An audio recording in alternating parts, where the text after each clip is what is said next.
Hi friends, வணக்கம். Welcome to Vijayalakshmi kitchen. அனைவருக்கும் புத்தாண்டு நல்வாழ்த்துக்கள். இன்னைக்கு ஸ்பெஷலா எங்க வீட்ல சின்ன மருமக பாயாசம் செய்ய போறா. வாமா காவியா. ஹாய். இவதான் பாயாசம் செய்ய போறா. வாங்க பார்க்கலாம். வாங்க பாயாசத்துக்கு தேவையானது என்னென்னு பார்க்கலாம்.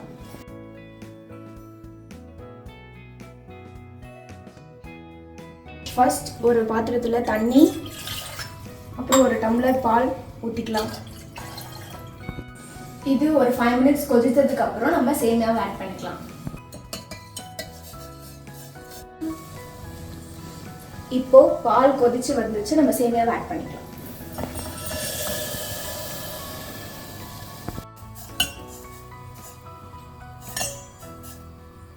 இப்போ சேமியா ஒரு 5 மினிட்ஸ் வேகட்டும். டேஸ்ட் கொடுக்கறதுக்காக நம்ம சால்ட் ஆட் பண்ணிக்கலாம். சேமியா வெந்துருச்சு, நம்ம இப்போ ஏலக்காய் தூள் ஆட் பண்ணிக்கலாம்.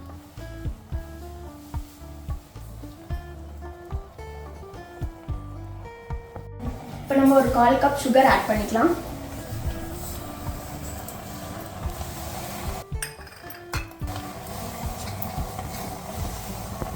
இப்போ சுகர் கரைஞ்சிருச்சு. இப்போ 6 லிட்டர் பால் வந்து காய்ச்சி வச்சிருக்கோம், அதை நம்ம ஆட் பண்ணிக்கலாம்.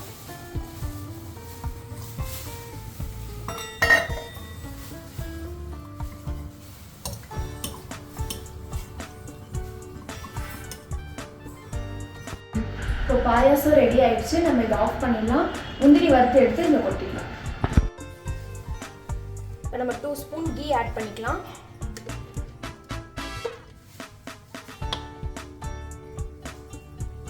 இப்போ தேவையான அளவு நம்ம முந்திரி ஆட் பண்ணிக்கலாம்.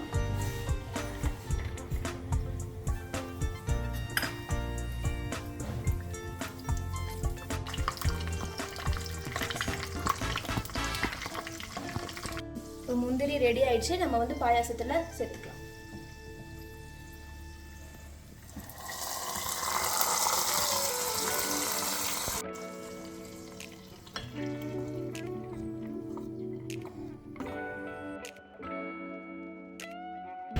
இப்போ பாயாசம் ரெடி.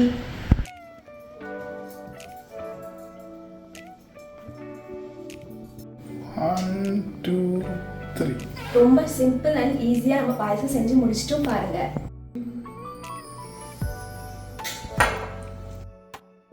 மாமி, நம்ம இன்னைக்கு என்ன படைக்க போறோம்?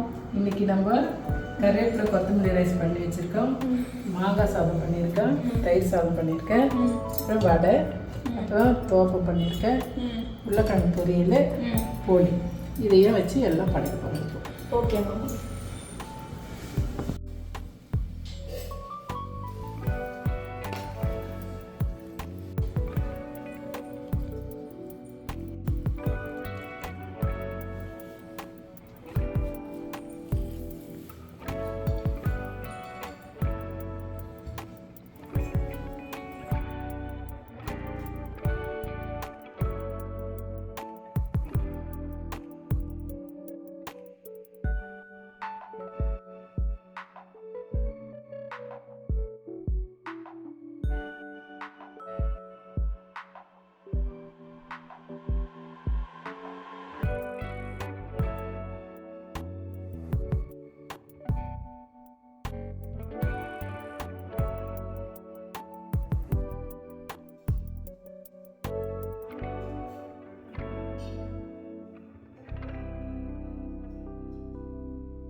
இன்னைக்கு பூஜை சிறப்பாக முடிஞ்சது. அனைவருக்கும் இனிய புத்தாண்டு நல்வாழ்த்து.